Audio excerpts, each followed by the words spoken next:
ಹಿಂದುಳಿದ ಕಲ್ಯಾಣ ಇಲಾಖೆಯಿಂದ ಕನಕಭವನ ನಿರ್ಮಾಣಕ್ಕೆ ನವಲಗುಂದ ಮಾನ್ಯ ಮುಖ್ಯಮಂತ್ರಿ ವಿಶೇಷ ಅನುದಾನದಡಿ 50 ಲಕ್ಷ ರೂಪಾಯಿ ಅನುದಾನ ನೀಡಲಾಗಿದ್ದು, ಇಂದು ನವಲಗುಂದದಲ್ಲಿ ಕುರುಬ ಸಮಾಜ ಕನಕಭವನ ನಿರ್ಮಾಣಕ್ಕಾಗಿ ಭೂಮಿ ಪೂಜೆ ಹಮ್ಮಿಕೊಳ್ಳಲಾಗಿತ್ತು.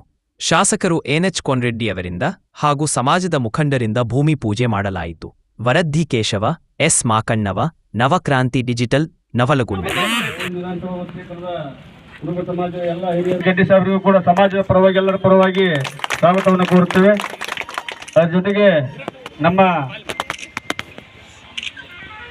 ನವಲಗುಂದ